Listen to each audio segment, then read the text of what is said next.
अस्सलामुअलैकुम दोस्तों, कैसे हैं आप सब। मैं आप सबको यूट्यूब चैनल इंग्लिश लिटरेचर पे वेलकम कहती हूँ। हम जो पोएम कवर करने जा रहे हैं इस लेक्चर के अंदर, that is odd on a Grecian earn, जिसको लिखने वाले हैं जॉन कीट्स। प्रीवियसली हम लोगों ने इस पोएम का स्टेंजा 1, 2 एंड 3 कवर कर लिया था और आज हम इस वीडियो के अंदर स्टेंजा नंबर 4 एंड 5 को कवर करने वाले हैं।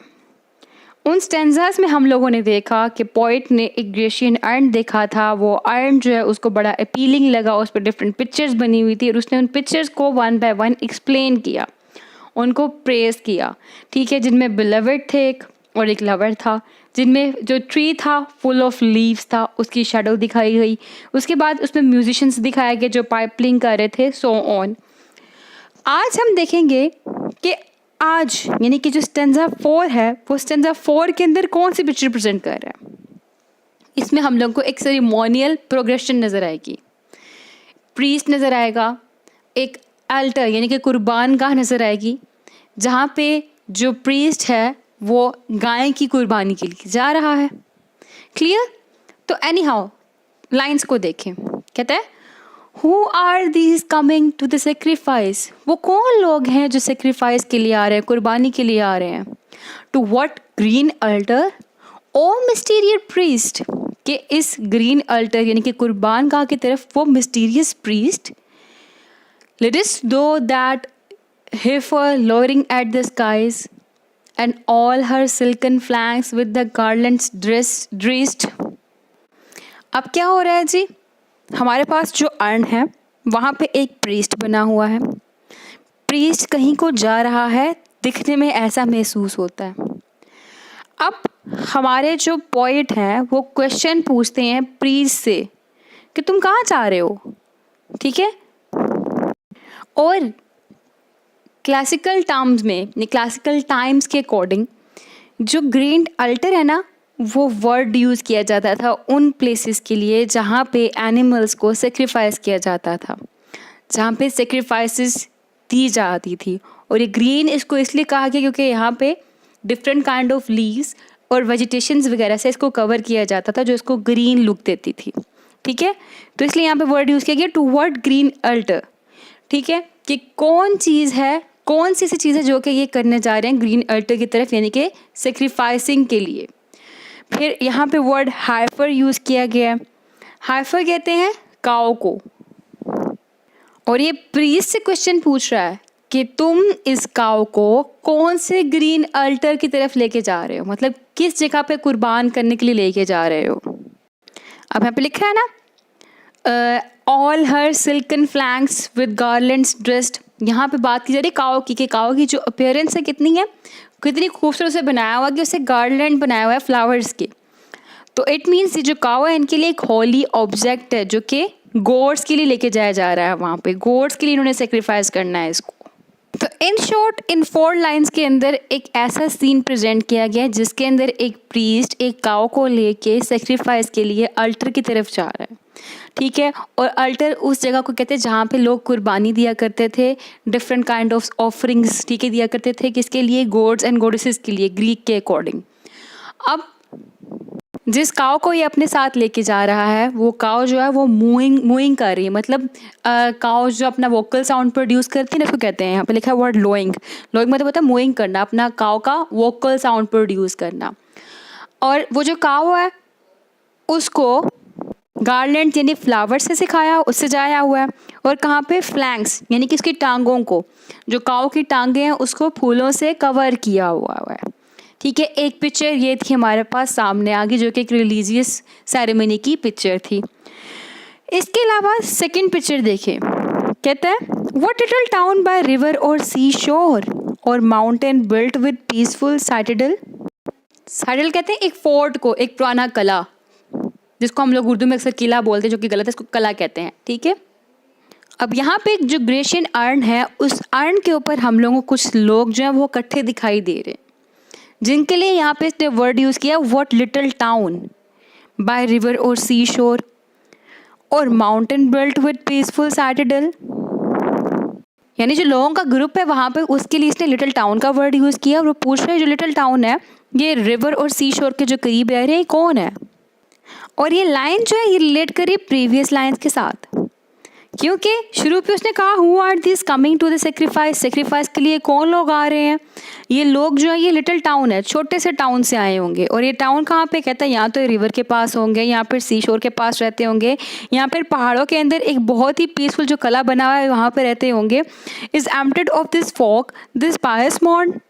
और कह रहे जिस जगह से ये आए हैं वो तो खाली होगा ना टाउन, ठीक है। वो टाउन क्यों खाली होगा, क्योंकि ये पायस यानी कि नेक एक पीसफुल एक्ट के लिए जा रहे हैं। और वो एक्ट क्या है, सेक्रीफाइसिंग होने जा रही है। उस सेक्रीफाइसिंग के जो रिचुअल है उसको देखने के लिए जा रहे हैं।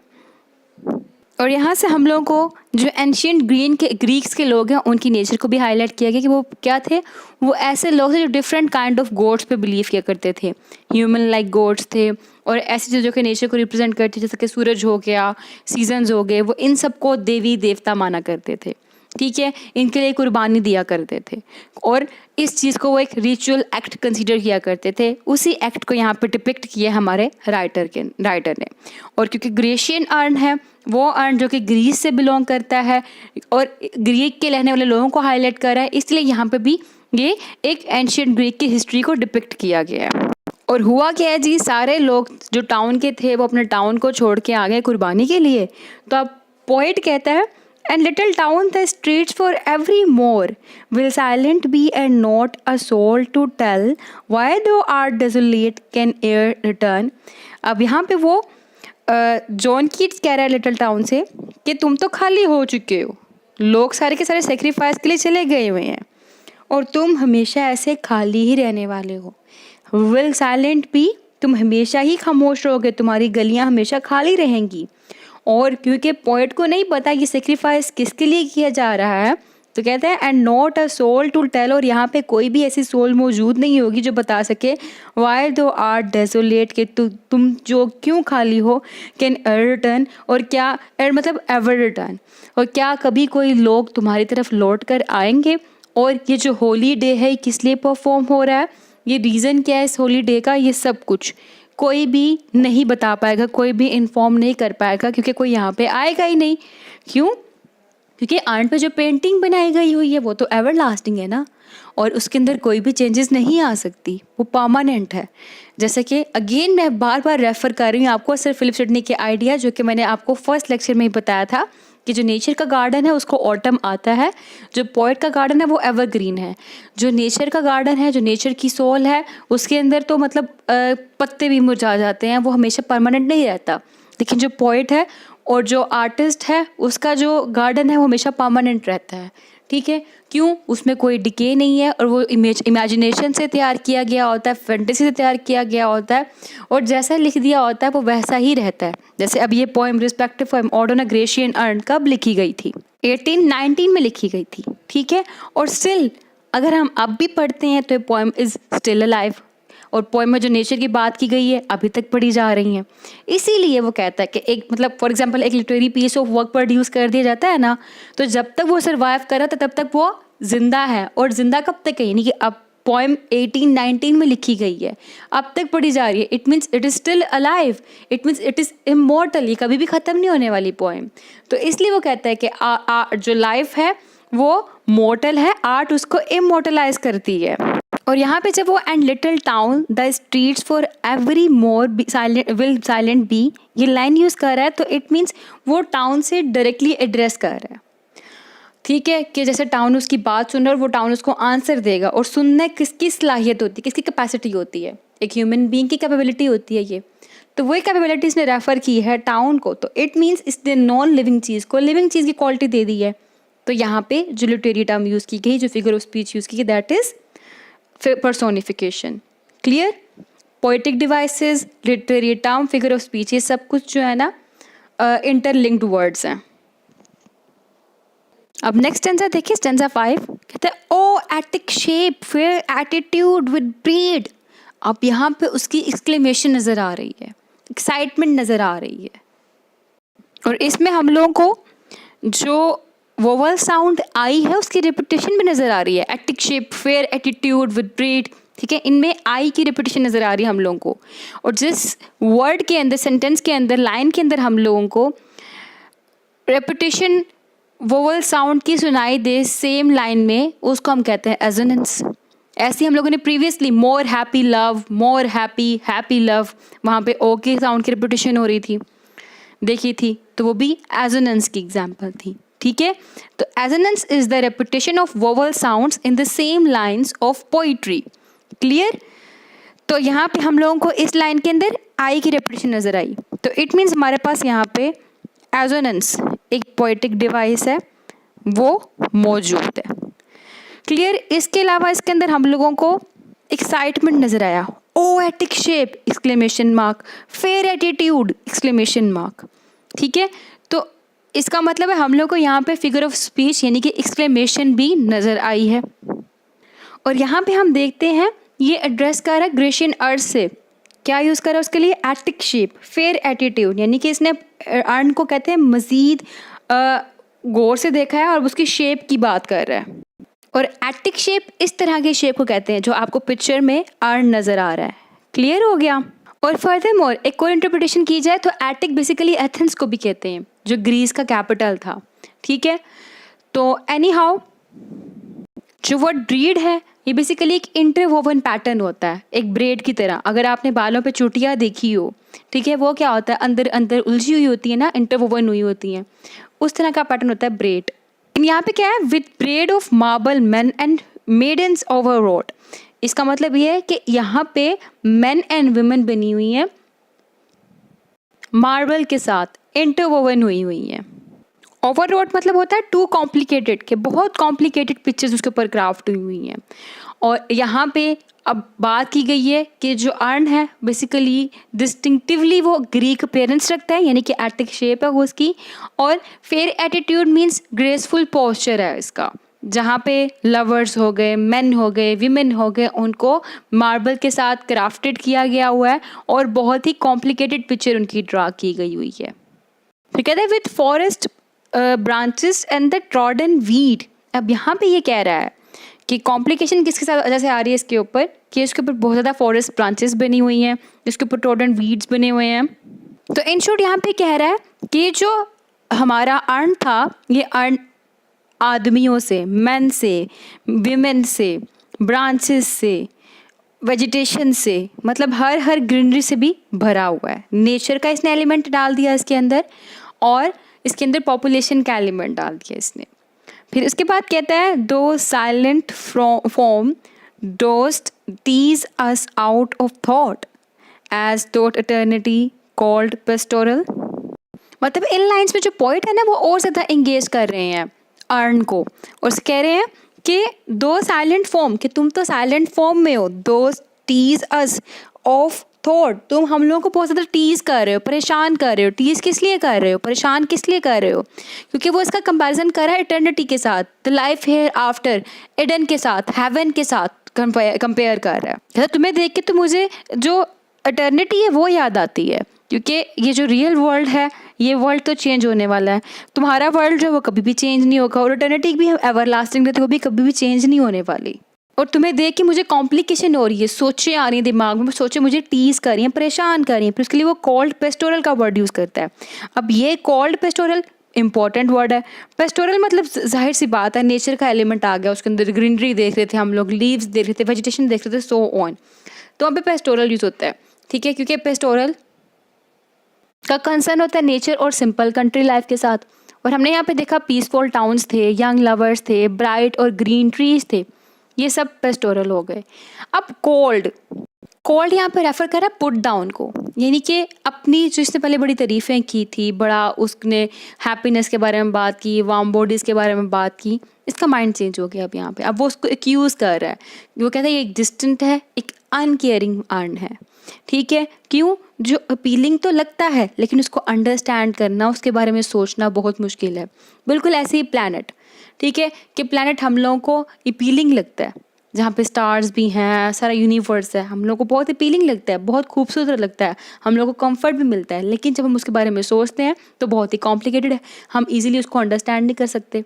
सेम वैसे यहाँ पे पोइट बात कर रहा है अर्न के बारे में कि वो खूबसूरत भी है, उसकी ब्यूटी भी है, सब कुछ है, लेकिन एंड द एंड उसने कह दिया कॉल्ड पेस्टोरल, मतलब कि वो चीज़ जो खूबसूरत है लेकिन दिमाग को टीज़ करती है, ठीक है, सोचों को तंग करती है, अंडरस्टैंड करना बहुत मुश्किल है, एक कॉम्प्लिकेटेड चीज़ है, एक कॉम्प्लिकेटेड ऑब्जेक्ट है ये। जैसे ये नाइटिंगेल में बात करते करते नाइटिंगेल बन गया था, फिर एंड पे वापस आ गया था, बिल्कुल वैसे ही यहाँ पे ये उसकी तारीफ़ें करते करते यहाँ पे भी क्या हुआ, उसको एंड पे इसने कॉल्ड पेस्टोरल कह दिया। फिर क्या कहता है when old age shall this generation waste thou shall remain in midst of other woe. अब यहाँ पे इम्पोर्टेंट लाइन्स हैं, ये कहता है कि देखो अब ओल्ड एज आनी है, और ओल्ड एज आने के बाद जो जनरेशन है वो वेस्ट हो जाएगी, यानी ख़त्म हो जाएगी। डेथ तो आनी है ना, किसी ने बचना नहीं है, सब ने ख़त्म हो जाना है। लेकिन उसके बाद होगा क्या, thou shall remain in midst of other woe. लेकिन तुम जो हो, तुम बाकी रहने वाले हो, तुम कभी भी ख़त्म होने वाले नहीं हो। ये तुम कौन है यहाँ पे, हमारा ग्रेशियन अर्न। कहता है हर जनरेशन ने ख़त्म हो जाना है, हर एक की डेथ हो जानी है, लेकिन तुमने ऐसे ही रहना है। और यहाँ पे वो जो वर्ड है वो रेफ़र कर रहा है प्रॉब्लम्स को। प्रॉब्लम किसकी, जो अगली जनरेशन आएगी उनकी, कि जो अभी जनरेशन है उनकी प्रॉब्लम है, उन्होंने ओल्ड एज में जाना है, उनकी डेथ हो जानी है, फिर डेथ होने के बाद जो न्यू जनरेशन आएगी उनकी अपनी प्रॉब्लम्स आऊँगी। ठीक है, और उन प्रॉब्लम का सोल्यूशन किसके पास है, इस अर्न के पास है, क्योंकि अर्न जो है वो बहुत अपीलिंग है, बहुत गुड लुकिंग है, काम प्रोवाइड करता है और कंफर्ट प्रोवाइड करता है। कहता है than ours a friend to man to whom dost sayest. कहता है क्या है कि तुम एक थेरेपिस्ट की तरह एक्ट करोगे, अ फ्रेंड ऑफ मैन की तरह एक्ट करोगे, क्योंकि तुम तो एवर लास्टिंग हो, तुम तो हमेशा रहोगे। और जो एडवाइस, जो थेरेपी तुमने मुझे दी, वही एडवाइस, वही थेरेपी तुम हर एक को थ्रू आउट द हिस्ट्री देते रहोगे। क्यों, क्योंकि वो इमोर्टल है, कभी भी ख़त्म होने वाली आर्ट नहीं है। फिर है बहुत इंपॉर्टेंट लाइन है, बहुत ज़्यादा इंपॉर्टेंट लाइन है, beauty is truth, truth beauty, that is all ye know on earth and all ye need to know. तो इसका मतलब क्या है, कहते हैं ब्यूटी क्या है, वही ट्रूथ है, और ट्रूथ ही ब्यूटी है। Means to say that there is no truth outside of art. Art से बाहर यहाँ पे कोई भी ट्रूथ नहीं है। आर्ट जो है खुद एक बहुत बड़ा सच है। और ट्रूथ फाइंड आउट करना, ट्रूथ को जानना एक इजी टास्क नहीं होता, ये बहुत कॉम्प्लिकेटेड होता है। ये एक आइडिया ऑफ एटर्निटी की तरह का होता है, बहुत मुश्किल। जैसे आर्ट को अंडरस्टैंड करना मुश्किल होता है, वैसे ही ट्रुथ को जानना भी मुश्किल होता है। और आर्ट क्या है, ब्यूटी है, और ब्यूटी ही लिंक्ड करती है ट्रुथ के साथ। यानी जिसने कहता है आर्ट को जान लिया, उसने ब्यूटी को जान लिया, ठीक है। और जिसने ब्यूटी को जान लिया और आर्ट को जान लिया, उसने सच को जान लिया, ठीक है। यानी जिसको नेचर का पता लग गया, जिसको ब्यूटी का पता लग गया, उसी ने ही सच को पहचान लिया। क्योंकि जो ब्यूटी है उसको अंडरस्टैंड करना भी कॉम्प्लिकेटेड है, जो सच है उसको जानना भी मुश्किल है।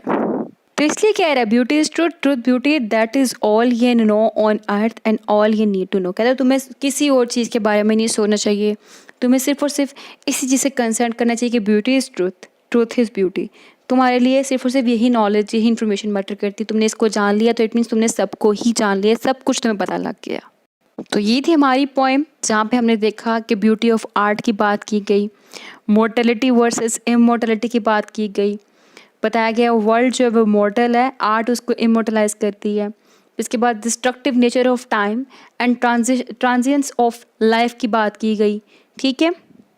और लास्ट लाइन के अंदर इसने बहुत इंपॉर्टेंट मैसेज हम लोगों को कन्वे किया है, और ये एक इम्पॉर्टेंट फिलोसफिकल डॉक्ट्राइन भी है। जो truth is beauty, beauty truth है ना, इसका मतलब क्या है कि जो रियल ब्यूटी है ना चीज़ों की, वो क्या है, इसकी परमानेंस के अंदर है। और परमानेंस कहाँ से मिलती है, आर्ट से मिलती है। और जो पोएम है थ्रू आउट वो भी रिप्रेजेंटेटिव है लाइफ एंड ब्यूटी की ही। इसमें कॉन्सोनेंट्स भी यूज़ किया गया। कॉन्सोनेंट्स कहते हैं जहाँ पे रेपिटेशन हो सेम कॉन्सोनेंट साउंड्स की सेम लाइन ऑफ पोइट्री के अंदर। जैसे कि ये लाइन देखें, will silent be and not a soul to tell. यहाँ पे एल कॉन्सोनेंट साउंड जो है वो अगेन एंड अगेन रेपिटेशन हो रहा है सेम लाइन ऑफ पोइट्री के अंदर। इसमें हमें सिम्बोलिज्म भी नज़र आता है। फॉर अगर हम अर्न की बात करें तो अर्न सिम्बलाइज कर रहा है टाइम एंड लाइफ को। इसमें इसने प्लांट्स एंड ट्रीज का वर्ड यूज़ किया जो सिम्बलाइज करता है यूथ एंड स्प्रिंग को। पर्सोनिफिकेशन का यूज़ किया, हम लोगों ने इसको डिस्कस किया। एसोनेंस को भी हम लोगों ने डिस्कस किया इसके अंदर। एनाफोरा का यूज़ किया गया कि इनिशियल पे same words again again repeat होने, जैसे कि what leaf, what man, what mad, what pipes, ठीक है, कि सारी लाइन जो है व्हाट से शुरू हो रही हैं।